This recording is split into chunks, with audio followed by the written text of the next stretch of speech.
Good evening, ladies and gentlemen, and welcome to Final Take. I am Bernard Franklin. Joining me tonight are Bryce Pomplun and Curtis Rutten. Guys, how was your homecoming weekend? It was a lot less fun than I wanted it to be. I ended up being on a lake, taking out a dock at my friend's cottage, and it was freezing. The one weekend you have to stay in point and you leave. Unbelievable. I had a blast. I don't remember much, but it was fun. Yeah, I had some fun being with you on Saturday recording a homecoming game, and then just hung out with some friends.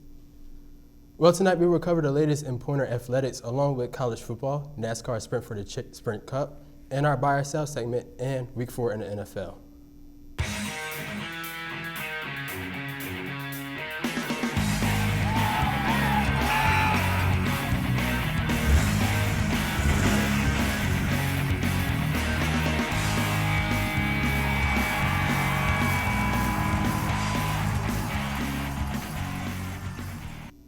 We begin tonight with Pointer football. The Pointers picked up their first conference win of the season and improved to 3-1 overall with a 38-28 win over Eau Claire on homecoming.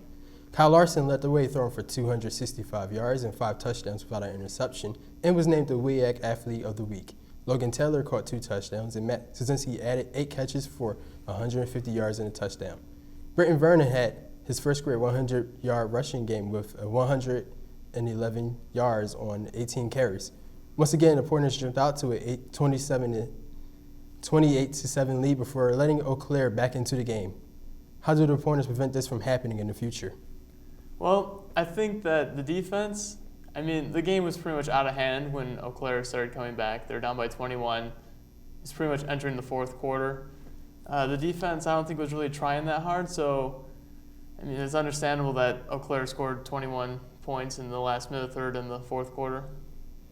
Yeah, and you look at it, I think this defensive line is definitely the focal point of this team. Dan Brown, Aaron Carlin, guys like that. But I tell you what, this secondary, Deion Jones is back there. Got guys like Michael Longmire, but I really think this secondary is just depleted. You look at the team the whole season. First 2 games they gave up 500 yards average for both games. This defense is not the way it was last year, and they're struggling. There's definitely holes in the middle of the field, especially even in the linebacker position. That might have something to do with it as well. But this secondary, they need to figure out something fast because the next 3 games, they're going 0-3. Yeah, I think the defense has to improve on improvised plays for when the quarterback runs out of the pocket. There was a key play during the game in which the Eau Claire quarterback left the pocket for maybe 5-6 seconds and then threw a strike down to the field to one of the receivers when there were only 2 defensive players back there with 3 receivers in the area. And that set up a big key play for Eau Claire, maybe 2 plays later, when they had a touchdown that basically put them back into 3 points of the Pointers. Yeah, and you're right on that because when you see these opposing teams are extending the play and getting out of the pocket, like you said, it just seems like they lose their guy. I don't know what's going on with that, but I definitely think moving Michael Longmire to same position, I don't agree with it at all. But he's the coach. I'm someone just watching the game. So yeah, the defensive line has been doing a great job. They had 4 sacks on the day. But absolutely, I would go as far as say that defense lines might be the best in the conference. They're unbelievable right now. They're playing at a high level. Carlin's a monster. He's making tackles all over the field, and that's really just what they got on defense. But the defensive line hasn't really played anyone. Eau Claire's 0-4. Finlandia, I'm sure, is 0-4. I don't know how good Co is after that win, but who else did they play? I haven't heard of any good team that I just listed. Yeah. I agree with you there, but Aaron Carlin, he's a freak no matter what team he's playing, and you'll see that in the coming weeks. All right. Yeah. The defense has to just get more pressure on the quarterback. They only have 4 quarterback hurries through the whole game, which were sacks. Okay, moving on. The Pointers' offense shining again, and the defense still finding a way. Are we going to see this game getting into more shootouts? Moving on. Yes. This offense is probably the best thing that Stevens Point has going for them. If they're not scoring points, they're not going to be in games. The defense is probably going to start allowing 40, 50 points a game coming up in these next 3 weeks. If the offense doesn't score 30, 40, 50 points, they aren't even going to have a chance at winning. Yeah, I'd have to say this is the best offense I've seen the Pointers have since I've been here. Kyle Larson's throwing the ball pretty well. Matt Zazinski's playing. He just passed 2,000 yards in his career. Logan Taylor. I love Logan Taylor. I don't know what you guys. This guy's small, 185, 6 foot, and he's playing well. And then you also got the three-headed monster with the running backs, and they're switching those guys in and out every other play. And this offense right now is definitely what's keeping this team afloat. Yeah, I think until they can figure out their defense, is just expect a shootout every week. But you have to look into it that they have to find their way on defense. Their offense can't lead them every game because the offense will get stopped, as we've seen against Eau Claire. They'll get stopped on 3rd and 4th down, where defense has to come in, and they're probably going to be in a short field. They basically just need help from that defense to prevent the other team. Yeah, and with Jernell being a defensive-minded coach, it's kind of weird to see that not be their focal point of the team. But right now, it's their offense, and they just got to go with it. Yeah, I would like to make the comparison to like Texas Tech this year. They're in a lot of games. The offense is great, but the defense is terrible. The Pointer seasons continue when they travel to Platteville this Saturday with kickoff scheduled at 2 p.m. Predictions? This is going to be a loss. Platteville, number 14 in the country. Stevens Point, I don't think the defense holds them off. You know, I got a buddy that plays for Platteville on defense, and I'm going to go against him this week. I just said they were going to go on 3, but I'm going to go back on that. Pointers win this game, and I'll tell you why. Their defensive line's playing at a high-caliber level. Secondary, us three could go out there and might be playing better. I don't know. And then you look at it, and you got on the offensive side of the ball. I honestly think they can put it to Platteville this week and come home with a victory. I have to give it to a loss. Platteville held UW-Whitewater to just 17 points. This is a team that was averaging 53.6 points per game so far in the season, and holding them to just 17 points. I don't care what Platteville held Whitewater to. Look at Point last year when they went in. North Central came in, top 5 team in the country, and Pointers beat them, and they didn't do anything the rest of the season. I'll tell you what, I think the Pointers right now are going to go into Platteville. Their offense is going to put up 30 points, hold Platteville to maybe 20, 25-ish, and Pointers are going to come home with a victory this weekend. The Pointers wrestling team recently welcomed 19 new recruits for the upcoming season. SPTV's Nathan Hansen has more than what to expect from them this year. With the 2015-16 wrestling season fast approaching, look to see many fresh faces with the new roster changes. One of the reasons is because they got rid of our squad limits out of the conference. So now I can carry as many guys as I want to, whereas in the past we used to have to cut to 30. Getting incoming wrestlers adjusted isn't as easy as it seems.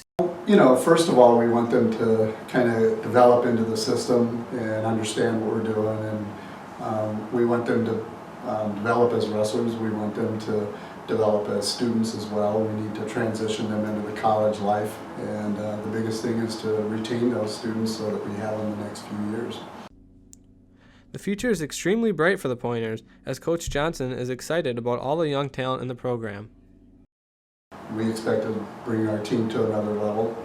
We've had a couple of rough seasons, mostly because we were young, but those guys have some experience now, and we have a lot of juniors. We still only have one senior returner and 3 seniors total, so in a sense we are still a little bit young, but those guys all have experience. So the idea is to bring this program back up to a level that it's had in the past and beyond that, and consistently be in the top 10 and toward the top of the conference, if not win the conference this year.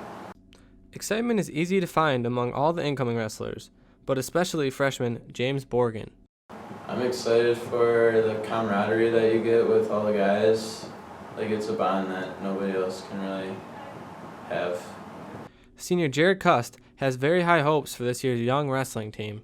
We got a lot of new guys in the room, a lot of young talent, and I think that with returning pretty much our entire roster. I think that we'll be able to make a lot more noise this year because we got a lot more experience, and I think that we're going to be able to surprise some people when we get the chance. Jared is ready to take on a big leadership role this year for the Pointers. You just have to continue doing what you have been doing to get them where you want them to be. Just got to do that by leading by example and setting some clear goals. Once you set those clear goals, you just got to hold them accountable for everything you do to try to get them to the point where they want to be. The Pointers look to get the season started on October 12th with their first practice. Their first meet is the Pointer Open on November 7th. We will take a short commercial break, but when we return, we will discuss Wisconsin Badger football and the NASCAR chase for the Sprint Cup.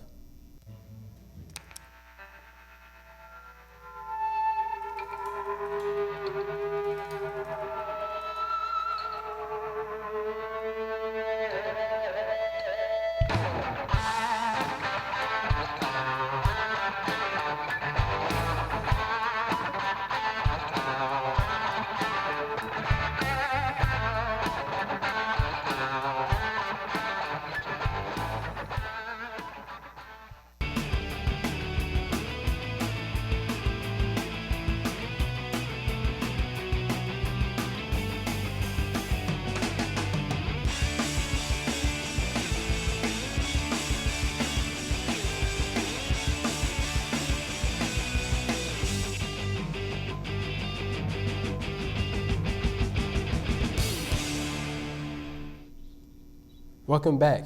The Wisconsin Badgers fell to 0-1 in Big Ten Conference play with a devastating 10-6 loss to the Iowa Hawkeyes. Joel Stavy had 2 interceptions and 2 fumbles, including one at the 1-yard line that cost the Badgers a possible go-ahead touchdown. The Badgers' defense was strong again, holding Iowa to only 77 passing yards. The Badgers were in the same position last year and wound up in a Big Ten championship game. Can they do it this year? I don't believe they can. I mean, and this breaks my heart because I'm a huge Badger fan, but they have to play Northwestern. I mean, they have to go to Nebraska. That's probably going to be a loss. I'm seeing 3 losses for this team, and that's not going to win your division. You got to go 6-2, 7-1 in your division play, and this is not going to happen. I say why not? I mean, you look at their conference, and it's just so depleted. Most of these teams are just terrible, but the thing with the Badgers is they're so inconsistent. One week you get 6 points for this team, and the next minute they're blowing out some terrible team. You just never know what you're going to get out of this Badgers offense and defense. You look at their targets on offense, you got one guy there. I mean, this Joel Stavy, he's got no one there except for Clement, and is he even playing that well right now? I mean, this Badgers team is just all over the place. But I think with the strength of who's in their conference right now, I definitely think they have a shot to go there. I think their biggest threat right now is Minnesota. I would just say no, because unless Northwestern just completely messes up their season, it's theirs to take.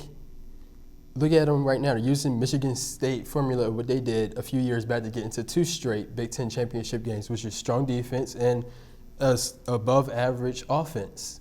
They're simply just stopping opposing offenses. And then even if Northwestern messes up, you have Iowa right behind them, who's also 4-0. And behind them, you have Illinois. You don't think Iowa's going to lose again? Come on, let's be real here. It's Iowa. Hey, behind them, you got Illinois, who's also playing great right now. They're also 3-1 on the season right now. I say the Badgers, they're not going to make it and represent the West in the Big Ten championship game. Yeah, and Curtis, I don't know if you've been paying attention to the box scores lately, but Corey Clement, he's not in there because he's injured with a hamstring. He's out for 4 to 6 weeks. Yeah, he'll be back. I'm not worried about that. He'll be back. Okay, that's 4 to 6 weeks now. But I tell you what, this team has got a whole new coaching staff. I have faith in Paul Christ. Okay. He has faith in Joel Stavy. They're going to come away, and they're going to go to the Big Ten championship. Right. The Badgers continue their season when they travel to Nebraska this Saturday. Kickoff is at 2:30. Now for our Motorsport Minute. The first round of this chase came to a close this past weekend at Dover. Kevin Harvick was able to come away with a win to advance to the next round. Drivers eliminated were Paul Menard, Jimmy McMurray, Clint Brower, and Jimmy Johnson. Any surprises from this first round? I'm surprised that Jimmy Johnson didn't make it as 5-time defending Cup Series champion, but I did say that Kevin Harvick would make the chase 2 weeks ago on this show, and he did win, and he's in the next round. You know, there was a reason why when I had this show and I started it, NASCAR wasn't on here, because it's not a sport. And I'd like to address the fans watching.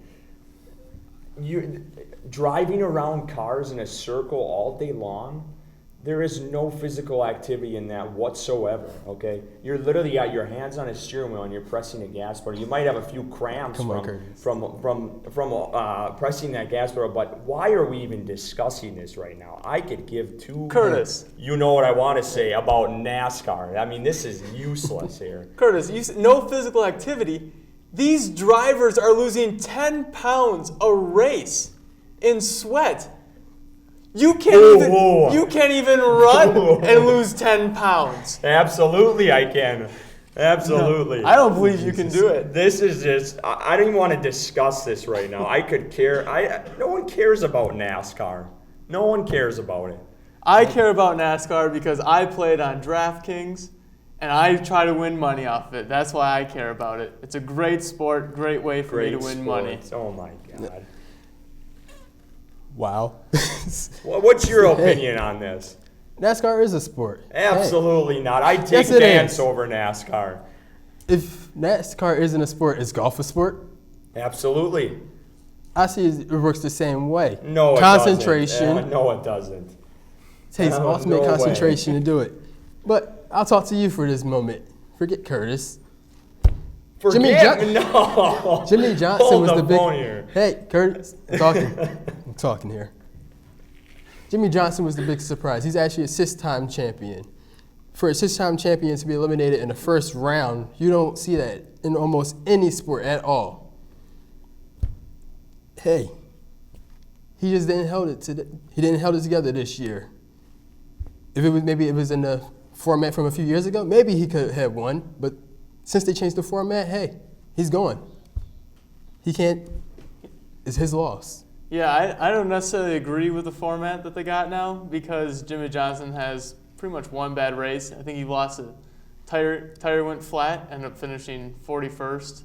And he just really screwed his chances on even making it out of the first round. And let's talk about the real question, the one I could care about in NASCAR, and how Jeff Gordon is the biggest baby in NASCAR. You watch it from time to time. I don't care if they're giving us a sign here. Come on. We're not going to talk about that. Look at it, Jeff Gordon. Curtis, we're not going to talk about this right now. You watch him after a race when someone bumps him or he loses it. He's all up in someone else's grill trying to fight him. This guy has got no class. I'm sorry. He is one of the biggest babies in NASCAR I've ever seen. That's what we should be talking about. I could care less about this. The second round of the chase begins Saturday night at Charlotte Motor Speedway. We'll be right back, but when we return, our new buy or sell segment and around the NFL from week 4. Got an itch to be on air? Join the SBTV News crew. Being an on and off-air reporter will help you gain experience in interviewing, shooting and editing video, and reporting behind the anchor desk. Join SPTV News, pointing to you. Hey you! Are you creative? Do you like television? Would you like to make a show that appears on air? Then SBTV is the place for you. At SBTV, you can appear on air, learn how to shoot and edit video, write and produce your own show, and most importantly, gain skills and experiences that will last a lifetime. Want to join us at SBTV? Come check us out in the Communication Arts Center, rooms 121 and 130. We'd love to meet you. SBTV. Let's make media together. Welcome back, guys. Now we'll be on our buy or sell segment. So first topic will be, do you believe that LSU running back Leonard Fournette is NFL ready after only his sophomore year? Yes, he is definitely ready. The guy's averaging over 200 yards a game rushing. I believe it's 9 yards a carry. He has 11 touchdowns. He looks like he's 30 years old, and he's just a man among boys in college football. You look at college football, and I'm going to sell this because college football defensively is nowhere near what it is in the NFL. You see these guys all the time come out and throw up these crazy numbers, running backs, Badgers especially running backs, that just throw out these crazy numbers, break all these records, and then they come to the NFL and you don't hear about them. I mean, I honestly think it's same with college basketball. I think these guys should stay in 1 or 2 years, or 2 to 3 years before they go in, especially because it keeps that competition level at the college level so great, and that's why it makes those games so fun to watch. I'm going to have to buy it. The way he's playing out there, how often do you see a running back in college football able to do that as only his sophomore year? But granted, in college football, the next year can change completely around. Look at Johnny Manziel. Look at Javadian Clowney. They had beast years, first years, and then the next year, they fell off the face of the earth. So I say he's NFL ready, but given that the rules for going into the draft, he can't. Now, our next topic will be, the Carolina Panthers, are they a legit team being 4-0? Go ahead. I'm going to say no. Have you seen who they've played? Jacksonville, New Orleans? I mean, their opponents' combined record, they only have 4 wins. They're 4-12, I believe the math would be. Like 4-12, you can do math. Nice job. They haven't played anyone good. Like now, you look at the Lions, who are 0-4. They've played 4 playoff teams. All right, let's see here. I agree with you to an extent, but I think you're just a little off. Okay, they can't control their schedule. Let's throw that out there right away. They play the teams that are put on the schedule. Okay, they're 4-0. They beat bad teams. They beat bad teams. First couple games, it was close. The last couple have been blowouts. They're starting to improve. Cam Newton right now is having his best season as a Panther. He's playing at an MVP level. I'll go that far. He is playing at an MVP level right now. He has no one at wide receiver. No one. Ted Ginn? I mean, that guy couldn't even get on Arizona's roster last year. He never got a catch. The Carolina Panthers right now are a team to watch in the next coming weeks, and they got a hard schedule coming up, and that's going to be the true test. Can this team beat a powerhouse team like Seattle, like Green Bay, like Indianapolis? And Indianapolis is playing down. But if they can go to Seattle and put up a fight like they did in the playoffs last year, and they've done every single game Cam has played against Seattle, there's no way in hell this team isn't legit. No way. This defense right now is a top 10 defense in the NFL without the best middle linebacker in the NFL right now, and they're still a top 10 defense. I have to agree with you, Curtis. I find the Panthers as a legit team right now. As you said, they're playing without Luke Kuechly. Thank you. He's seen the light. They're playing without their star wide receiver at this moment. Lost to the season to the ACL.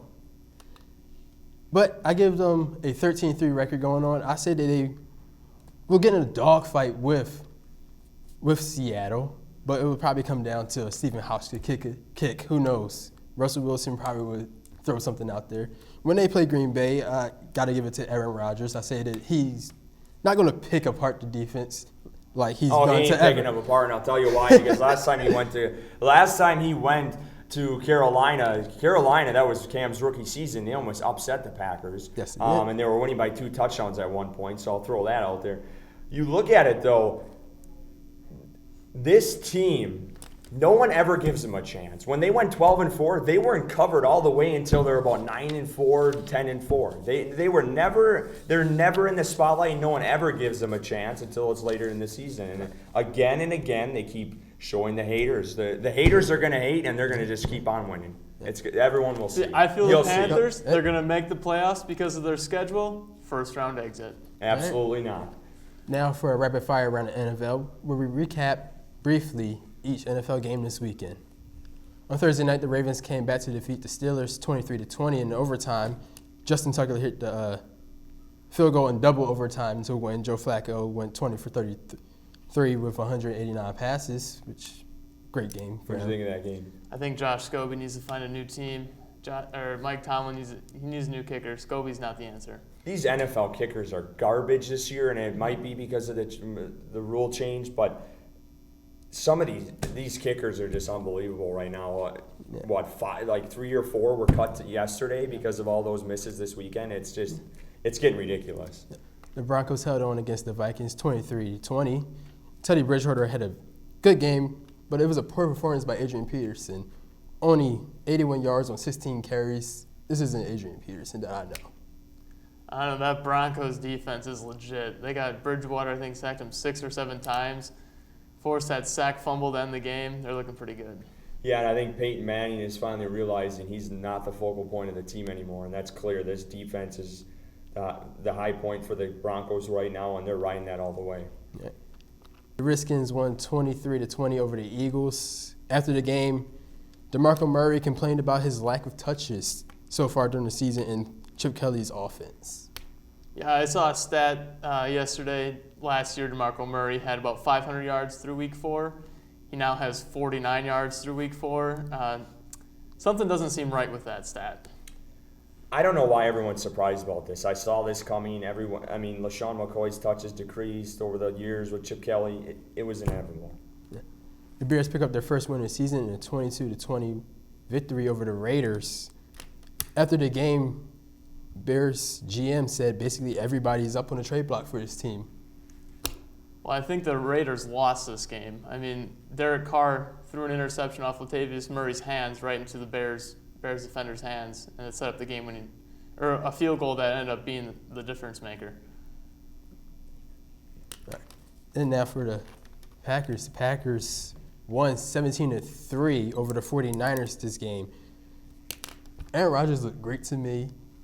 And the defense also looked great, forcing Colin Kaepernick. Of course he's going to look great. Come on, it's Aaron Rodgers. And let me jump in here. The Packers are going to lose this week to the Rams because the Rams are playing damn good football right now. They have a solid defense. The running game, Todd Gurley, you guys see that guy run this weekend? He is a heck of a player. If he can stay healthy all year, I'll tell you what, this Rams team is going to be one to watch out for in the West, and they will beat Green Bay this weekend. I thought Aaron Rodgers looked terrible. The Packers only had 17 points. How can you say Aaron Rodgers played well when the Packers only had 17 points? It's going off of that. And the only reason why I think Green Bay won that game was Colin Kaepernick. The guy couldn't get anything going. He looked sluggish. He was hesitant. That guy, they need to take him off. They need to bench him, put in Blaine Gabbert, and run with him the rest of the season because Colin Kaepernick does not look like a quarterback right now. And Seattle defeated Detroit 13-10 after a late controversial call. Guys, we got Detroit, a Lions fan on the set. What do you think of this game? I wish the NFL needs to revisit the rule book and say if a controversial call like that in less than 2 minutes, they got to bring the teams back on the field and replay it. That's a blatant miss like that. That ref's got to be suspended. Something. I don't think he should have a job as an NFL ref anymore. He was looking right at KJ Wright when he tipped that ball out of bounds. And I'm going to do a little plug. Everyone go to Beyond the Tunnel. I wrote an article on this. There is no reason why these refs are getting all these. They make a mistake and there's nothing happens about it. These guys need to be suspended as refs or taken pay away. If this was a worker, any worker across the world makes a big mistake like this, you're fired. That's how it works in the real world. These guys are just getting this just slap on the wrist and move on. These guys need to be suspended and these calls cannot happen. Yeah, Detroit should have had the ball at the 6-inch line, 1st and goal. Not saying they're going to score, but you got the ball at the 6-inch line. I'm saying you're scoring 99% of the time. Yeah, this is just another. The referees in Seattle, to me, it seems like controversial calls in Seattle, they go together right now. Absolutely. Well, ladies and gentlemen, that is all that we have for today. We thank you for tuning in with us today. We like to thank Curtis Rutan and Bryce Pomplun for joining me today on their insightful opinions on the debate desk. And a big thanks to our technical staff and all their hard work to make this possible. Be sure to check us out on Facebook at SPTV, UWSP Television, or follow us on Twitter at SPTV_UWSP. Also, visit the UWSP homepage to locate all your Pointers athletic information. And just remember, fellow Pointers, here at Final Take, anything Pointers, anything sports.